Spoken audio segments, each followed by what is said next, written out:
오늘 본문에서도 하나님이 하나님의 뜻을 이루시기 위해서 일을 해나가는 과정, 그리고 인간들의 거기에 대한 어떤 반응들을 갖다가 다양한 반응들을 우리가 볼 수 있습니다. 메르스가 지금 창궐해서 원래 뜻과는 달리, 정부 당국의 뜻과는 달리 굉장히 퍼져나가는데, 그 과정을 통해서도 우리가 여러 가지를 갖다가 일이 일어나는 걸 볼 수 있습니다. 정부 당국자들은 어떻게 행동을 하고, 또 다른 이제 야당 출신의 서울시의 어떤 책임자는 또 다른 방식으로 또 일을 갖다 하고, 또 병원 따라서 또 대응하는 게 또 다 다른 것 같고, 그죠? 다 다릅니다. 하지만은 이 모든 다른 과정들을 다 통해서 하나님이 우리 이 땅에 이루시려고 하시는 것이 무엇인가를 갖다가 이 그리스도인들의 생각을 해봐야 됩니다. 첫째로 나타나는 현상이 뭡니까? 나타나는 현상이 사람들이 먹고 놀고 마시는 거를 갖다가 지금 하지 못하게 됐다. 그죠? 놀러 가는 거, 그 다음에 모여가지고 떠들고 신나게 이런 것들을 다 하지 못하게 됐습니다. 원래 이런 것들이 좋은 것이 아니고, 어떻게 보면은 우리가 하나님 섬기고 생각하는 데 집중을 해야 되는데, 세상 사람들이 워낙 다 이렇게 놀다 보니까 우리도 다 따라 삽니다. 어제 TV를 갖다가 밤에 잠깐 봤더니 요즘 세상을 갖다가 뭐라고 얘기하는가 하면은 먹방이 창궐하는 세상이다. 먹방이 뭔지 아세요? 먹는 거. 먹는 거, 이 사회, 한국에서 지금 일어나는 현상 중에 가장 특이한 현상 중에 하나가 뭔가, 먹는 것에 대한 관심이 아주 지대하게 많다.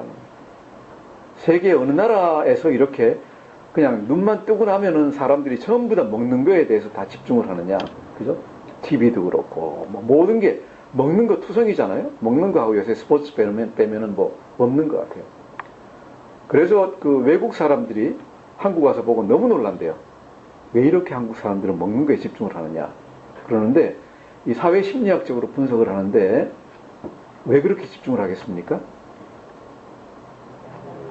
예. 옛날에 못 먹었어도 이제 그보다는 훨씬 더 정도가 심한 것 같아요. 심한 것 같은데, 얘기하는 게 뭔가 하면은 불안하다. 마음이 불안하다. 사람들이 마음이 불안해지니까, 마음이 불안해지면은 먹는 거에 지금 집중을 하잖아요. 그죠? 먹는 거에 집중을 하는데, 또 이 먹는 것도 혼자 여러 사람이 같이 먹는 게 아니라 뭐 혼먹 그러든가, 혼자 먹는 거, 혼밥 그러든가, 혼자 먹는 거에 사람들이 집중을 해 있대요. 뭔가 하면 사람들과 관계하기도 싫어하고, 그 다음에 이 불안하기 때문에 먹기는 먹되 혼자서 먹는, 혼자 먹는 사람이 요새 그렇게 많대요. 이런 것들이 이제 우리 사회 현상을 갖다가 나타내 줍니다. 어떤 세상이 어떻게 됐을 때 사람이 어떻게 반응한다는 걸 갖다가 대표적으로 나타내 주는데, 오늘 이 말씀에서는 예수님이 이 땅에 나셨는데 사람들이 이것을 어떻게 받아들이고 있는가, 그리고 하나님은 이것을 어떻게 인도하고 계신가 하는 것을 갖다가 우리가 볼 수 있습니다. 먼저 1절을 같이 읽어보시겠습니다. 시작. 헤롯 왕 때 예수께서 다 같이 큰 소리로 다시 읽겠습니다. 시작. 헤롯 왕 때 예수께서 유대의 베들레헴에서 나심에 동방으로부터 박사들이 예루살렘에 이르러 말하되. 아멘. 헤롯 왕 아시죠? 성경에 헤롯 왕이 몇 명 나오는지 아세요? 예, 참 여러 명 나와요. 그런데 이 헤롯 왕은 우리가 첫 번째 헤롯 왕이에요. 헤롯 대왕이라고 부르는 사람인데, BC 73년 그러니까 BC 73년에 탄생했다고 하는데, 아버지가 누군가 하면은 에돔민이에요. 유대인이 아니에요, 이 사람은. 절반 유대인 또는 4분의 1 유대인이라고 하는데, 헤롯 안티파테르라 그래가지고, 외우기 쉬워요. 파테르가 보통 파더하고 비슷하니까. 하여튼, 그 헤롯 대왕의 아버지예요. 아버지인데, 이 사람이 부유한 데다가 상당히 정치력이 강한 사람이에요. 권모술수가 능한 사람이라서 굉장히 출세를 갖다 했는데, 이 아들 헤롯 대왕도 굉장히 탁월한 권모술수를 갖다 지닌 사람이에요. 그래가지고 탁월한 행정가이고 탁월한 정치가이고 또한 이 재주가 있어가지고 탁월한 건축가예요. 그래서 이 사람이 에도민이면서도 로마의 황제들한테 다, 아니면 권력가들한테, 시저나 옥타비아누스나 아니면은 뭐 심지어는 클레오파트라나 이렇게 로마의 권력주인 사람들한테 누가 권력자인지 빨리빨리 알고 달려가가지고 그 사람한테 잘 보여가지고, 그죠? 이 받아내는, 이런데 아주 엄청나게 능한 사람이에요. 능해가지고 유대인도 아닌데 유대인인 척 하려고, 유대에서 이제 힘을 잡으려고 결혼도 누가 하고 있는가 하면은 그때 당시에 이제 67년까지, BC 67년까지 독립국으로 있던 유대의 하스모니안 왕조라고 있어요. 유다 마카베가 왕이었던 그 왕조의 마지막 공주, 미리암 공주하고 결혼을 했어요. 그래서 본 부인이 미리암 공주라고 얘기를 해요. 다른 이제 부인들도 많이 있었지만은. 그래서 이제 이 여러 가지 권모술수를 갖다 쓴 마지막에는 BC 40년경에는 로마 원로원에서, 로마 정부에서 유대의 왕으로 임명을 정식으로 받았는데, 왕으로 임명은 받았는데, 유대에도 여러 가지 이제 족장들이 있고, 여러 가지 사람들이 있으니까, 이 반대하는 사람들이 많이 생긴 거예요. 이 유대인도 아닌 게 무슨 유대 왕이냐 해가지고, 반대하는 사람도 생겼는데, 로마 군의 도움을 받아가지고, 한 3년 동안 이걸 다스려가지고, BC 37년에는 전체를 갖다 다 평정하고, 그죠? 정식으로 이제 유대 왕으로 취임을 한 사람이에요. 그렇게 대단한 사람이에요. 유대인도 아니면서 유대 왕이 된 사람. 그죠? 이 사람 헤롯 대왕이 BC 4년에 죽고 나서 아들이 이제 셋이 왕이 됐는데, 하나가 이제 헤롯 아켈라오 그래가지고 예수님 죽고 난 다음에 바로 왕이 된 사람이에요. 그러니까 헤롯 대왕의 정식 후계자인데, 이 사람은 성질이 자기 아버지 닮아가지고 이제 포악해요. 포악해가지고 유대인들을 갖다가 잘못했다고 한꺼번에 3,000명을 처형하기도 하고 해가지고 나라를 잘못 다스려가지고 로마 원로원에서 징계를 먹었어요. 그래가지고 AD 6년에 왕에서 쫓겨나가지고 고을 지방, 지금으로 치면 비엔나, 오스트리아의 비엔나로 추방을 당했어요. 그때 벌써. 당해버리고, 그 다음에는 이제 유대 지방은 로마 총독이 와서 다스리게 됐어요. 그죠?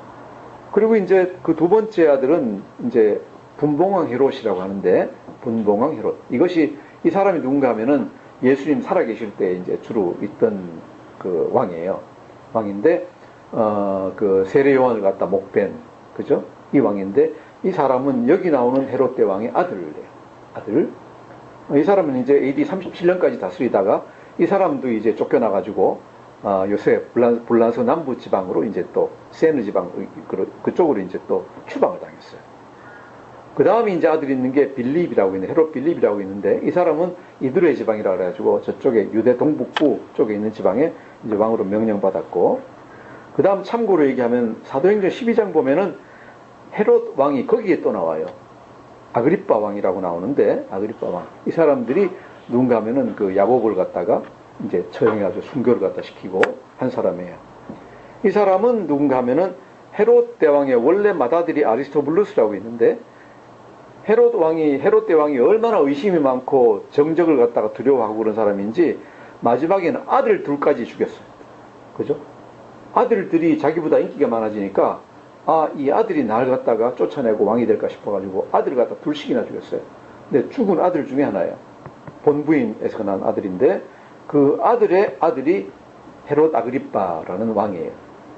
그게 이제 사도행전 12장에 나오는 왕이고, 그 다음에 사도행전 26장에 보면은 아그리빠 왕이라고 나오는데, 사도행전 12장에 나오는 헤롯 왕은 헤롯 아그리빠 1세고, 아그리빠 왕이라고 사도행전 26장에 나오는 왕은 아그리빠 2세예요. 즉 누군가 하면은 사도행전 12장의 아그리빠 왕의 아들이에요. 아들.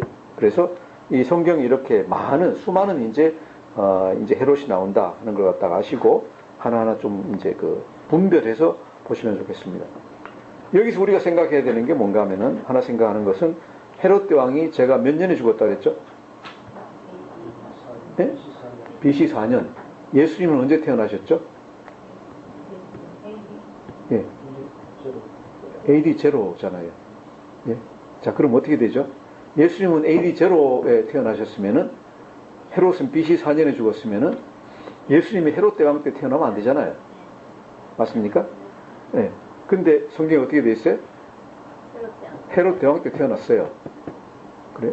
그죠? 그래서 이제 우리가 이제 알아야 될 건 뭔가 하면은, 예수님 탄생한 것이 AD 1년이 아니라 0년이 아니라 BC 한 5, 6년 정도다 라고 아셔야 돼요. BC 5년에서 6년 정도다. 그럼 왜 이렇게 됐냐? 뭐가 AD, BC가 잘못됐냐? AD, BC가 잘못됐어요. AD, BC를 갖다 구분한 것은 AD 한 525년경에 6세기 초에 엑시구스라는 사람이 이 AD, BC를 갖다 구분을 했어요. 그 사람이 그때 당시에 있던 자료들을, 통계들을 계산을 해가지고, BC 0년에, 그죠? 지금으로 치면 AD 0년에 예수님이 태어났다고 해가지고 그 해를 갖다가 0년으로 정했어요. 정했는데, 요새 와서 이제 조사하고 다 알다 보니까 예수님이 AD 0년에 태어난 게 아니라 BC 5년, 빨라도, 아무리 늦어도 BC 4년, 아니면 대강은 BC 6년 정도에 태어나셨다라고 이제 계산을 갖다 고친 거예요. 그래서 AD, BC는 사람이 맞는 거니까 상관없이 실제로 예수님이 태어나신 건 언제? BC 한 4년에서 6년 사이 이 정도에 태어나셨다라고 이제 생각을 하셔야 되겠습니다. 자, 그 다음 이제 유대 베들레헴이라고 나오는데, 베들레헴은 중요하니까 우리가 좀 설명을 합니다. 베들레헴은 예루살렘에서 남쪽으로 한 5마일, 우리 키로수로 몇 킬로죠? 한 8킬로 정도, 걸어서 한 2시간 정도. 우린 잘못 생각하면은 예루살렘에서 베들레헴 되게 머나 그러는데 8킬로면요, 걸어서 2시간입니다. 2시간 정도면 갈 수 있는 곳이고, 예루살렘은 해발 한 700m 정도에 있고 베들레헴은 한 600m 정도에 있어요. 그러니까 예루살렘보다는 약간 낮은 곳에 있다라고 보시면 됩니다. 여기는 우리가 구약 성경에서 보면은 야곱이 자기 삼촌, 외삼촌에게서 도망가가지고 내려오다가 자기 사랑하는 아내가 있죠. 야곱 사랑하는 아내. 누구죠? 야곱이 부인이 둘이 있는데 하나가 레아고 하나가 라헬인데, 사랑하는 아내는 라헬을 더 사랑했죠. 근데 라헬을 갖다가, 라헬이 죽어서 묻은 데가 이 베들레헴 부근이에요. 그 다음에 우리가 룻기를 갖다 보면은 룻이 모압에서 돌아와가지고 간 데가 어딥니까? 다윗의 고향 베들레헴으로 갔어요.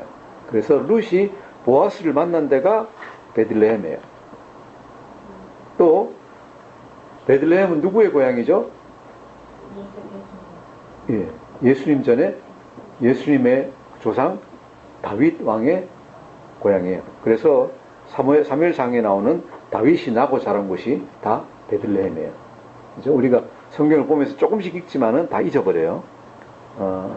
그래서 이 역사적으로 보면은, 유대 역사로 보면 굉장히 작은 도시이지만은, 촌이지만은 굉장히 중요한 곳이다 하는 걸 갖다가 우리가 알 수 있습니다.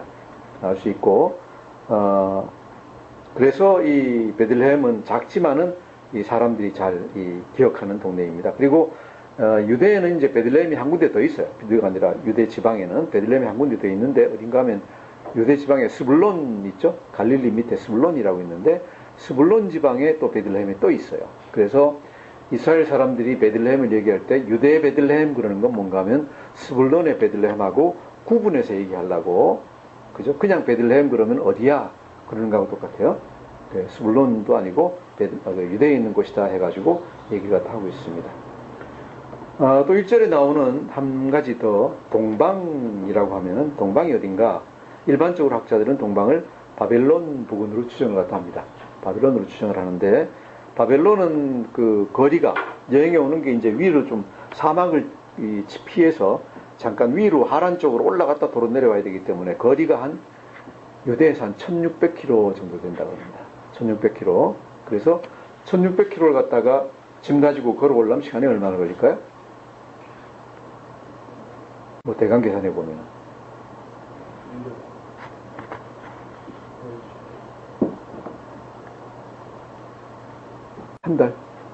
한 달이면은 하루에 한 50km 정도를 와야 되는데, 그 정도 걷겠습니까? 하루에 50km, 60km. 예, 그것도 사막도 있고 산길도 있고 이제였는데,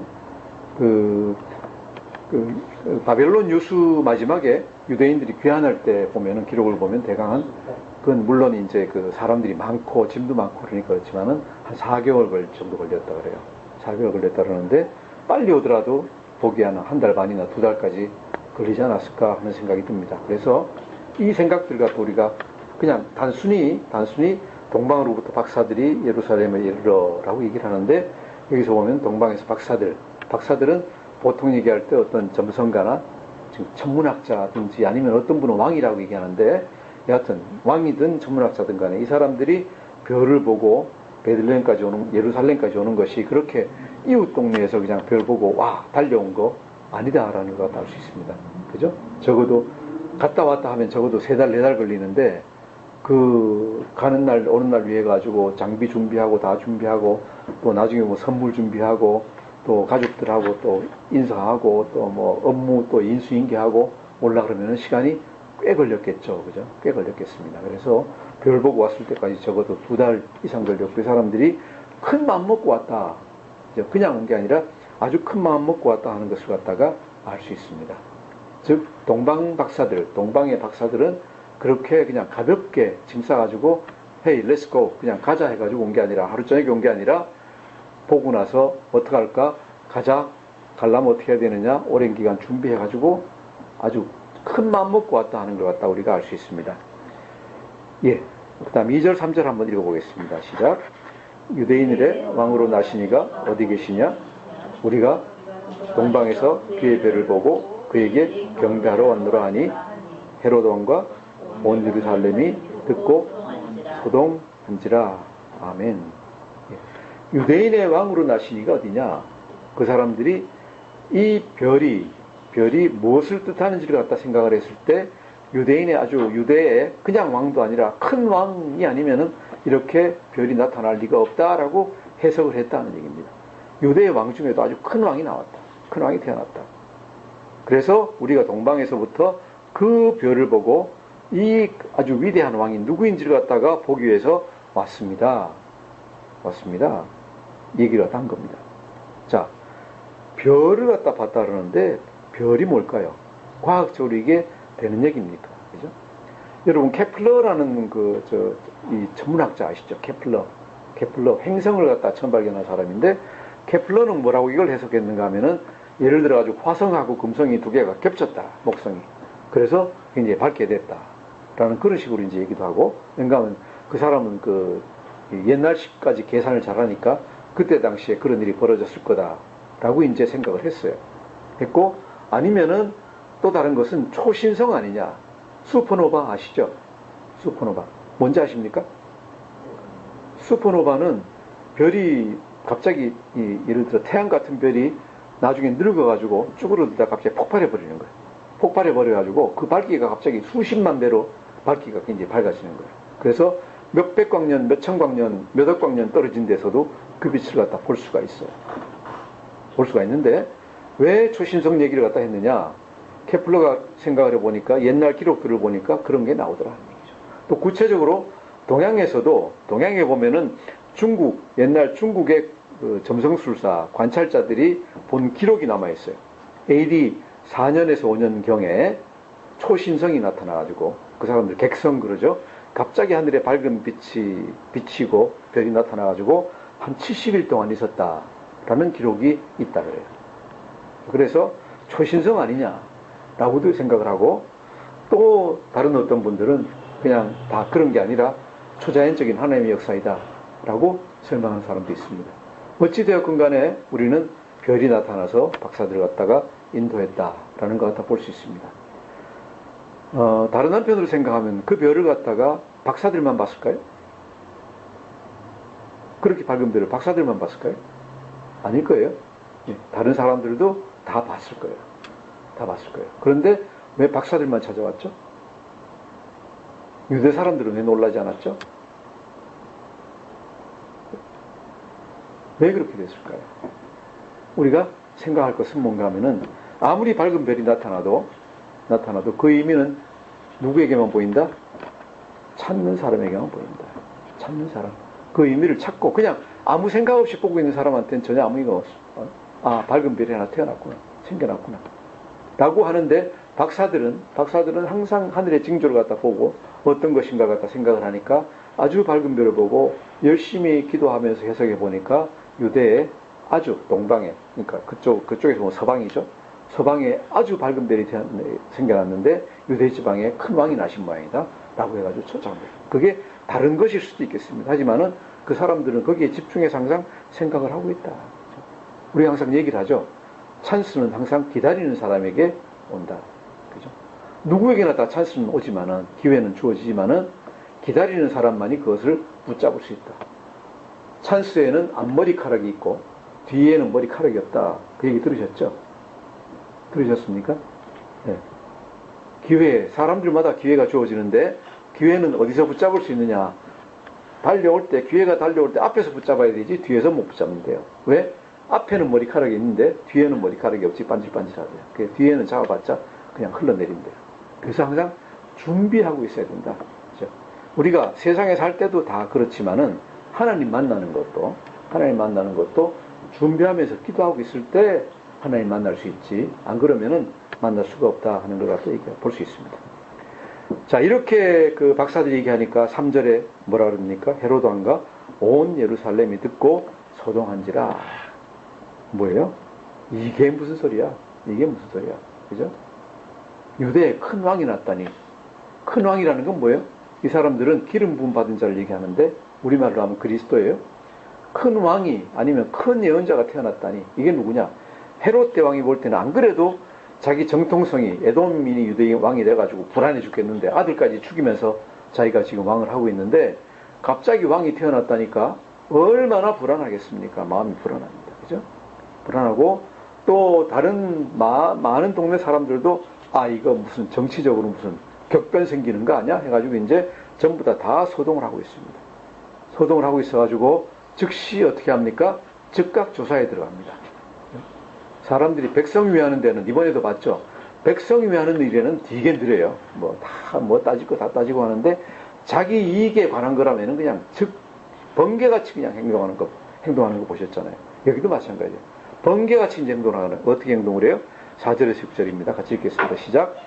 왕이 모든 대제사장과 백성의 서기관들을 모아 그리스도가 어디서 나겠느냐 물으니 이르되 유대 베들레헴에 오니 이는 선지자로 이렇게 기록된 바 또 유대 땅 베들레헴아 너는 유대 거울 중에서 가장 작지 아니하도다 내게서 한 다스리는 자가 나와서 내 백성 이스라엘의 목자가 되리라 하였음이니라. 아멘. 조야의 모든 지식인은 다 불러 모았어요. 대제사장은 권력 잡고 있는 사람들이에요. 이 사람들이 이제 우리가 성경에서 다른 데는 사두개인이라고 부르는 사람들이에요. 대제사장은 주로 사두개인들이에요. 그래서 정권을 잡고 있는 지금 행정을 잡고 있는 이 우리 조야 그러면은 그죠? 정치권의 사람들과 그다음 백성의 서기관들은 주로 누군가 하면 바리새인들이에요. 이 사람들은 정부에서 이 관직을 받는 사람들이 아니야. 이 사람들은 그런 걸 갖다가 아주 더럽게 여기고 깨끗하게 자기들은 초하에 묻혀가지고 열심히 공부하고 있는 사람들이에요. 이게 이제 바리새인들이에요. 바리새라는 말 자체가 분리라는 거라고 들으셨죠, 그죠? 바리새라는 말 자체가 분리예요. 그건 뭔가 하면은 로마 정부든지 아니면 정권에서 분리해서 우리는 그죠? 조야가 아니라 초야에서 깨끗하게 살아간다. 하나님만 오직 찾는다라고 해가지고 이제 그 바리새예요. 이런 조야의 그 정권 이제 관리들과 그 다음에 그냥 학자들까지도 다 불러 모았어요. 불러 모아가지고 물어봅니다. 어디서 그리스도가 나겠느냐? 어디서 그리스도가 기름 부음 받은 사람이 어디서 나느냐 하니까 얘기하는 게 6절에 나오는 말을 갖다 합니다. 왜? 선지자가 이렇게 얘기했다. 선지자 누가 얘기했습니까? 이 말씀은 우리가 다 아시죠? 미가서 5장 2절에 나오는 말씀입니다. 미가서 5장 2절 한번 우리 찾아보실까요? 안 자꾸 가만히 있으면 졸리죠, 그죠? 미가서 5장 2절 1294페이지입니다. 1294페이지 구약성경. 이 뒤에 소선지서 가면은 성경 순서 참 헷갈리죠, 그죠? 5장 2절 같이 읽겠습니다. 시작. 베들레헴 에브라다야 너는 유다 족속 중에 작을지라도 이스라엘을 다스릴 자가 내게서 내게로 나올 것이라 그의 근본은 상고의 영혼에 있느니라. 아멘. 그래서 이 말을 갖다가 6절에서 너는 유대 거울 중에서 가장 작지 아니하도다 내게서 한 다스리는 자가 그대로 지금 인용을 갖다 하고 있는 겁니다. 그래서 이 제사장과 대제사장과 서기관들은 그리스도가 어디에서 날지를 갖다가 명백하게 확실하게 알고 있습니다. 확실하게 알고 있습니다. 자, 그런데 보십시오. 그렇게 알고 나서 헤롯 대왕과 대제사장과 바리새인들이 자기들이 갑니까? 자기들이 갑니까? 안 가요. 귀찮아요. 그죠? 알았다. 이제 알았어. 확실하게 알았습니다. 베들레헴에서 난다. 거 알았으니까 됐습니다. 이 뭐예요? 지적으로 만족하고 나서 그 다음에 행동은 안 하는 거예요. 알았으니까 됐어요. 그 다음에 남시킵니다. 7절 8절 읽어보겠습니다. 시작. 이에 헤롯이 가만히 박사들을 불러 별이 나타난 때를 자세히 묻고 베들레헴으로 보내며 이르되 가서 아기에 대하여 자세히 알아보고 찾거든 내게 구하여 나도 가서 그에게 경배하게 하라. 이건 뭐 아멘이 아니에요? 뭡니까? 무슨 얘기입니까? 왜 가만히, 그죠? 가만히 물어봅니까? 그죠? 또 자세하게 물어봅니다. 그죠? 자세하게. 가만히 박사들을 불러가지고 나타나는 때를 자세히 물어봅니다. 의도가 있습니다. 겉으로 나타나는 의도는 정치가예요. 이 사람 정치가예요. 보내주면서 잘 가세요. 호송까지 하면서 자세히 알아보고 찾거든 내게도 얘기해 주세요. 그럼 내가 가서 경배할게요. 이 정치가예요. 실제로는 뭐 하려고 그러는 거예요? 죽이려고 그러는 거예요. 겉으로는 경배할게. 왜?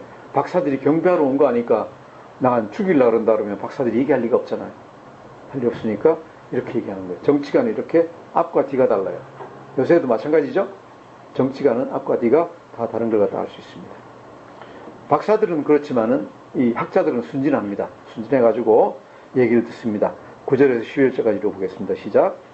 박사들이 왕의 말을 듣고 갈새 동방에서 보던 그 별이 문득 앞서 인도하여 가다가 아기 있는 곳 위에 머물러 서 있는지라 그들이 별을 보고 매우 크게 기뻐하고 기뻐하더라.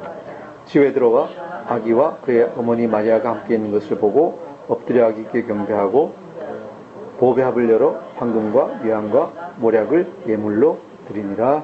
아멘. 예. 박사들이 왕의 말을 듣고 이 사람들은 그대로 믿고 갑니다. 가는데 갑자기 별이 다시 없어졌다가 다시 나타나가지고 가다가 이제 아기 있는 곳까지 인도를 갔다 했습니다. 베들레헴까지는 인도했을 텐데 학자들은 얘기할 때 그 집까지 위에 가 있을 거라, 그건 아닐 거라고 얘기를 해요. 왜냐하면은 여러 군데로 이제 별이 비칠 수가 있으니까. 그런데 아마도 누가복음에서 나오는 양치기들이, 목동들이 아마 소문을 내지 않았겠느냐. 그래서 베들레헴까지 가면은 어디서 그런 아이가 태어났다는 걸 갖다 알 수 있다. 라는 걸 갖다가 이제 생각합니다. 자, 그들이 별을 보고 크게 기뻐하고 기뻐하다가 이제 11절을 보시면 집에 들어가라고 되어 있습니다. 우리 크리스마스 카드 보면은 항상 목동들과 동방박사들이 같이 있죠. 맞습니까? 근데 목자들은 어디로 찾아갔습니까? 예수님이 그때 어디 있었어요? 마구간에 있었죠. 그죠? 박사들은 어디서 만났어요? 집에서 만났어요. 그래서 장소가 같지 않고 다르다라고 얘기가 합니다. 다르다. 예수님 마리아와 요셉이 여기 태어나가지고 그 다음에 정결 예식 다 행하고 적어도 박사들이 여기 찾아간 거는 적어도 예수님 태어나고 난 다음에 한두 달 정도 지나고 난 다음에 가지 않았냐라고 보통 얘기들 갖다 해요. 또 어떤 사람은 이게 한 1년쯤 지나고 난 다음이다라고 얘기하는 분들도 있습니다. 왜냐하면 헤롯이 2살 이하는 다 죽여라 그렇기 때문에 상당히 어떤 갭이 있었을 거다라고 이제 생각을 하고 있는 거죠. 그래서 별이 나타났을 때부터 가지고 생각하더라도 벌써 한 3, 4개월은 지났을 거다 하는 얘기입니다. 그죠? 예수님 태어나신 게 별이라고 하면은, 그래서 집에 들어가서 만났다 하는 걸 갖다 우리가 보고, 이렇게 보고 박사들은 우선 하는 게 들어가서 따지는 게 아니라 경배드리고 예물을 갖다가 드립니다. 왜 예물을 이렇게 드릴까요? 이 당시에 중문동에서는 높은 사람을 만나려면은 반드시 예물을 가지고 가야 된답니다. 높은 사람 만나러 갈 때 빈손으로 가십니까? 어떡하십니까? 빈손으로 안 가죠? 우리도 빈손으로 가면 안 됩니다. 뭔가 선물을 가져가야지 이제 되는데, 저 만나러 올 땐 그렇게 안 하셔도 됩니다. 높은 사람도 아니고 그러니까. 여기서 이제 드린 건 뭔가 하면은 금과 유향과 모략입니다. 어떤 분들은 이것을 어떻게 해석하는가 하면 금은 왕권을 의미한다. 유향은 신성을 의미한다. 또 모략은 예수님의 순환을 갖다가 미리 얘기하는 거다라고 얘기를 갖다 하는데 아마 박사들이 거기까지는 자세히 알고 예물을 준비했을 것 같진 않아요. 단지 이런 것들이 그 당시에 많이 드리던 예물이다. 그죠? 요새 우리가 드리는 것, 뭐 어디 갈 때는 뭐 주스 세트를 가져가든지 아니면 비타C를 사가든지 그러는데 그런 식으로 그죠? 그 당시에 아주 높은 분한테 드리는 예물이 이런 것들이었다라고 이제 생각했다 합니다. 그리고 어떤 분은 얘기할 때 이것이 하나님의 어떤 안배하심이다. 왜? 바로 요셉 가족이 애굽으로 도망가서 살다가 몇 년 살다 와야 되는데 돈이 있었겠습니까? 별로 없었는데 이 받은 예물을 팔아가지고 도피 자금을 썼을 거다라고 얘기하는 분들이 많이 있습니다. 그래서 아마 되게 그러지 않았을까 생각을 합니다. 자, 이렇게 박사들이 예수님을 만났습니다. 만나고 그 다음부터는 이제 하나님이 박사들과 이 가족들 갖다 인도하시는 게 쭉 나옵니다. 12절부터 15절까지 한번 읽어보겠습니다. 시작. 그들은 꿈에 헤롯에게로 돌아가지 말라 지시하심을 받아 다른 길로 고국에 돌아가니라. 그들이 떠난 후에 주의 사자가 요셉에게 현몽하여 이르되 헤롯이 아기를 찾아 죽이려 하니 일어나 아기와 그의 어머니를 데리고 애국으로 피하여 내가 네게 이르기까지 거기 있으라 하시니 요셉이 일어나서 밤에 아기와 그의 어머니를 데리고 애국으로 떠나가 헤롯이 죽기까지 거기 있었으니 이는 주께서 선지자를 통하여 말씀하신 바 애국으로부터 내 아들을 불렀다 함을 이루려 하심이라. 아멘. 하나님 인도하심이 계속 나옵니다. 꿈에 나타나서 박사들에게 예루살렘을 통해서 가지 말고 다른 길로 가라 해가지고 그들이 다른 길로 해서 돌아가 버립니다. 그리고 또 즉시 헤롯이 그냥 마음이 안 좋아가지고 아이고 내가 왜 직접 안 갔지 후회해가지고 사람 보내가지고 죽일 걸 갖다 생각해가지고 요셉에게 꿈에서 나타나가지고 헤롯이 죽이려고 하니까 빨리 도망가라. 그죠? 애굽에 도망가가지고 내가 얘기할 때까지 거기 있으라. 라고 인도를 갖다 해주십니다. 하나님이 주권적으로 인도하십니다. 하나님이 뜻을 이루시려고 하면은 주권적으로 인도하십니다.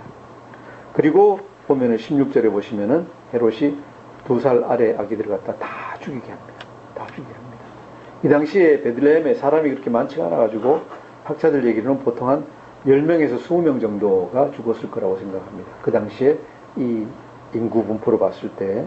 그러지만은 그 사람도 태어난 아기들이 10명, 20명 죽으면 얼마나 많은 겁니까? 그죠?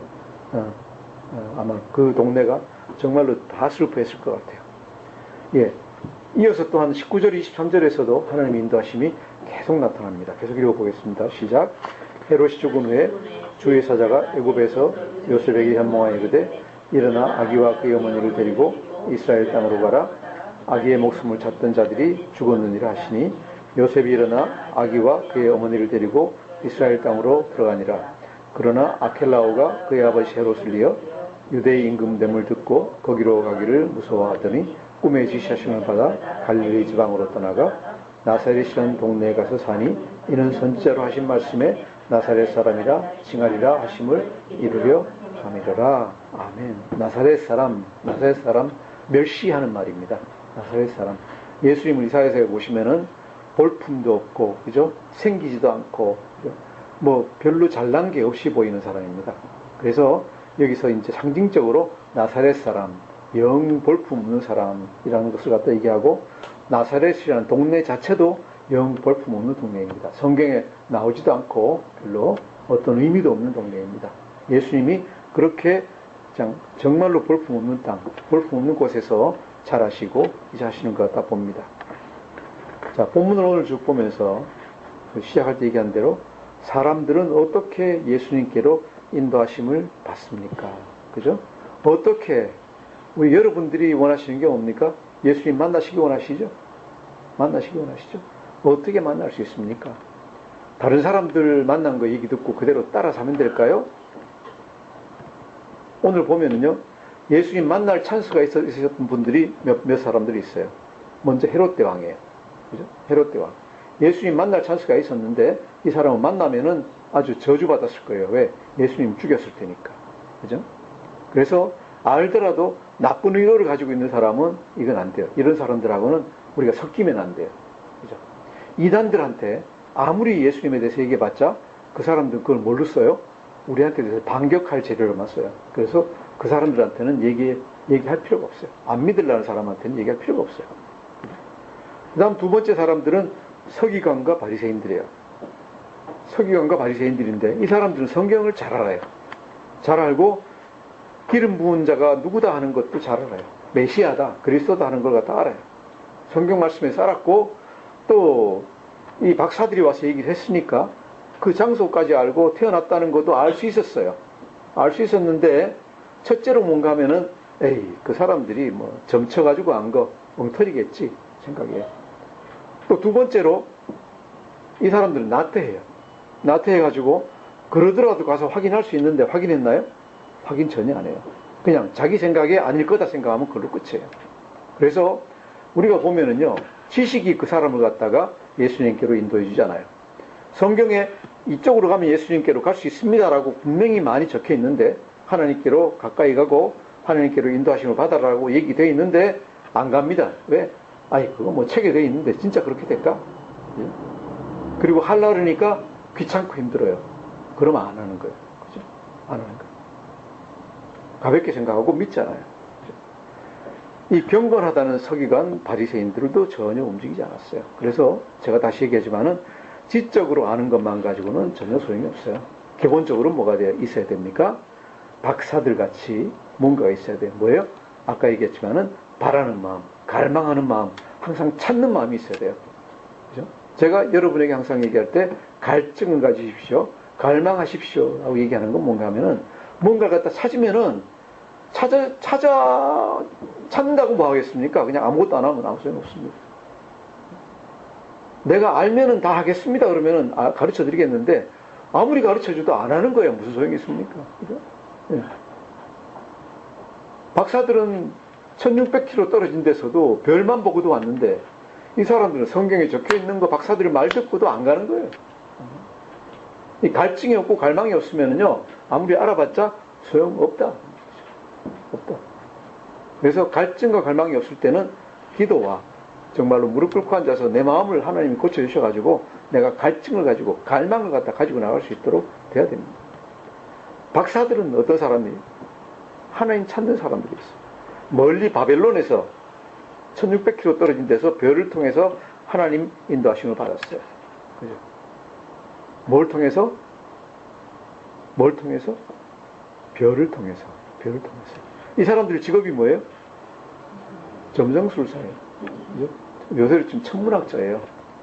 천문학자니까 뭘 통해서 인도받았을까요? 별을 통해서 받은 거예요. 그죠? 이 사람들이 도서관에 있는 서사였다 그러면은 인도하심을 받을 때 별을 통해서 받을 수 있었을까요? 아니에요. 천문학자니까 이걸 통해서 인도하심을 갖다 받았어요. 바리새인들 서기관들은 뭐예요? 책에서 인도하심을 받았어요. 받았는데 행동하지 않았기 때문에 문제지. 이 사람들은 받았어요. 받고 나서 우리가 어떻게 하나님 인도하심을 받느냐 하는데 어떤 징조에서 인도하심을 받고 거기에 따라서 왔어요. 와서 그냥 혼자 다 했습니까? 예루살렘 오니까 인도하심이 없어졌어요. 그 다음에 뭐 합니까? 사람에게 물어봅니다. 알만한 사람에게 물어봅니다. 사람의 인도하심을 갖다, 사람의 어떤 조언을 갖다고 합니다. 그런 분이 어디서 날까요? 그러니까 책에서 들은 사람이 뭡니까? 예루살렘에서 조금 떨어진 유대 베들레헴이라는 곳이 있는데 거기서 나오신다고 미가서에 예언자가 써놓은 게 있습니다. 사실인지 아닌지 모르지만. 그죠? 바리새인들도 잘 안 믿고 사두개인들도 안 믿던 걸 갖다 이 사람들은 믿고 또 베들레헴까지 가는 거예요. 그죠? 베들레헴에 와서 다시 별의 인도하심을 받고 또 사람들한테 물어보고 해가지고 예수님을 갖다 만났어요. 시작은 뭐예요? 비록 이방인이지만은 하나님의 뜻을 갖다 항상 찾고 있는 사람들이에요. 또 시작은 별이라는 이상한 현상을 통해서 받았는데 찾았다고 기도만 하고 있는 게 아니라 예물 준비하고 여행 준비하고 다 해가지고 떨쳐 일어나서 왔어요. 그렇게 큰 분이 나셨다고 하면은 우리가 빈손으로 가면은 당황하게 된다. 그러니까 지금부터 준비하자. 황금 한 항아리, 그죠? 유향, 아주 향기로운 걸 갖다가 또 한 항아리, 그죠? 또 모략, 그죠? 방부제 같은 거 이런 걸 또 한 항아리 해가지고 아주 귀한 거 준비해가지고 그것까지 낙타에 싣고 잘못 생각하면 예루살렘 가도 그런 거 있겠지. 거기 가서 사가지고 가지. 그러는 게 아니라 거기 가서 못 사면 어떻게 해요?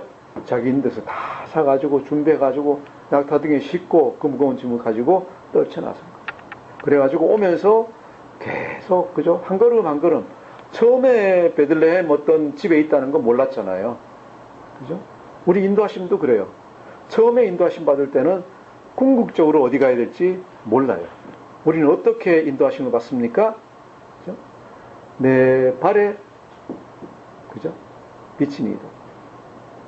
내 발 위에 한 발짝 한 발짝씩 갖다가 하나님 인도해 주세요. 하나님, 제가 어디로 가는지 어떻게 해야 될지 끝까지 다 보여주세요. 하나님 그렇게 안 보여주세요. 시편에도 보면은 뭐예요? 시편에도 보면은 내 발에 빛이에요. 내 발을 비추는 등불이에요. 내 발아래만, 밤에 가는데 발아래만 비추는 거예요. 여기 가는 거예요. 그래서 이 사람들은 찾아서 왔어요. 별이 처음에 어디로 가는지 어떻게 알아요? 별 찾아가지고 유대까지 와가지고 대강 유대 땅이니까 유대에서 가장 큰 예루살렘에 가서 물어보고 거기서 베들레헴 그러니까 거기 위에서 별이 비치는데 어디 별이 가면서 쭉 비추겠습니까? 아니에요. 그쪽에 서쪽에 있으니까 별 따라왔고 거기서 어딘지 모르겠는데 물어보니까 베들레헴 그래가지고 따라갔고 그죠? 거기서 베들레헴에서 또 여기 별이 있는데 누가 이상한 분 태어난 분 없습니까? 물어보니까 몇 달 전에 그런 일이 있었는데 혹시 그분 아닐까요? 지금 어디 사세요? 처음에는 마구간 살았는데 지금은 저 집에 계세요. 거기까지 찾아간 거예요. 가진 수단을 다 해가지고 모든 수단을 다 동원해서 순간순간 인도하심을 받는 거예요. 그래서 처음부터 시작해서 하나님 나 갈 때 내가 어디로 가야 되는지 뭘 해야 되는지 한 번에 다 알려주십시오. 하나님 안 알려주세요. 해봤자 소용이 없어요. 너무 멀어가지고는 못 간다. 그러니까 조금씩 가라. 하나님이 우리를 갖다가 이렇게 한 걸음 한 걸음 그죠? 매일매일 인도해 주십니다. 그리고 우리가 그 한 걸음 한 걸음 따라갈 때 하나님의 길로 예수님 만나는 길로 인도해 주실 줄 믿습니다. 하나님 오늘 왜 나 예수님 만나게 안 해주십니까? 원망하지 마십시오. 그렇게 안 해주세요. 안 해주시고 한 걸음 한 걸음 따라갈 때 네가 네 자신을 깨끗하게 하고 네 자신을 갖다 정화시키고 오늘 내 뜻에 따라서 이거 하고 하다 보면 나 자신이 나아지고 예수님 만날 수 있는 그런 사람이 된다 하는 얘기예요. 된다. 그리고 동방박사들이 별을 보고 만났다고 해요. 예수님 만났다 그래가지고 그럼 나도 별 봐야지 그래가지고 오늘 내가 지금부터 천문학자가 되겠다 그런 생각하시면 하실 필요 없어요. 하나님은요 각각 자기 서 있는 자리에서 예수님 만날 수 있도록 해줘요. 우리 들의 목자들은 어떻게 만났습니까? 언제 만났습니까? 밤에 밖에 나가서 양 지키고 있다가 만났어요. 양 지키고 있다가 천사들이 내려와가지고 야 너희들 와봐 해가지고 만났어요. 누가복음 2장 가면은요 예수님 만난 아주 나이 든 사람들이 있어요. 시몬과 안나라고 있는데 그 사람들은 어디서 만났습니까? 성전에서 만났어요. 뭐 하는 사람들이에요? 항상 성전에서 기도하고 일하고 있던 사람들이에요. 그러니까 이 사람들은요 예수님을 갖다 만난 게 별 보고 만난 것도 아니고 양치다 만난 것도 아니고 자기 있던 자리에서 누구예요? 그런데 누구예요? 열심히 기도하면서 열망하고 있던 사람, 주를 만나기를 열망하고 있던 사람들이에요. 열망하고 있으니까 하나님이 그 기회를 갖다가 주시고 만날 수 있게 해주세요. 어떻게 예수님을 만납니까? 다른 사람 부러워하지 말고요. 내가 왜 천문학자가 안 됐지? 후회할 필요도 없고요. 한 번에 다 만나게 순식간에 바로 내가 오늘 기도했으니까 내일 만나게 해주십시오. 안 그러면 하나님 능력이 있는 분입니까? 이런 얘기 하지 마시고 하나님 우리를 갖다가 한 걸음 한 걸음 그죠? 저 멀리 동방 바벨론부터 1600km를 갖다가 낙타 타고 그때 메르스 없었으니까 한 걸음 한 걸음 인도해가지고 예루살렘까지 오게 하시고 베들레헴까지 가게 하시고 그 집까지 한 걸음 한 걸음 인도해 주시는 분이십니다. 그래서 우리가 예수님 만나는 것 결론적으로 자기 있는 자리에서 열심을 내고 그죠? 우리가 가지고 있는 도구는 뭡니까? 가장 좋은 하나님이 주신 것 성경 말씀입니다. 성경 말씀을 읽으면서 그 말씀에 따라서 말씀 따라서 우리가 행할 때 성경 안에서 우리가 확증을 얻고 주 예수님을 갖다가 언젠가는 만나게 될 줄 믿습니다. 그리고 그렇게 예수님 만나시면은 동방박사들이 정말로 기뻐 날뛰었던 것 같이 기뻐하고 또 기뻐했다 그랬어요. 너무 기쁜 거예요. 내가 내 평생을 갖다가 예수님 만나려는 열망 가지고 내 자신을 갖다 절제하고 조정하면서 쭉 나오고 하나님 위해 살아갔을 때 드디어 만났습니다.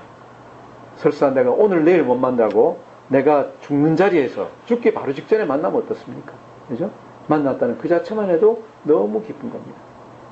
그리고 그 만나는 그 순간, 예수님 만나는 그 순간 여러분 안에 정말로 세상이 줄 수 없는 큰 기쁨과 평강과, 그죠? 모든 정말 영화로움이 여러분 안에 임하실 줄 믿습니다. 이런 정말 축복된 일이 여러분 안에 일어나기를 축원합니다. 기도하겠습니다. 하나님 아버지 감사합니다. 정말로 우리가 동방박사들, 그들이 이방인이지만은 그 열심히 본받게 해주시고 하나님이 그들에게 은혜 준 것 같이 또한 우리에게도 은혜 베풀어 주셨소서. 우리가 동방박사들 본받아서 있는 곳에서 열심을 다하고 우리 열정을 다해서 예수님 찾도록 하여 주시고 또한 하나님 인도하심을 받아서 언젠가 예수님 만날 수 있도록 정말로 인격적으로 바로 만날 수 있도록 축복하여 주시고 인도하여 주시옵소서. 감사드리며 예수님 이름으로 기도드립니다.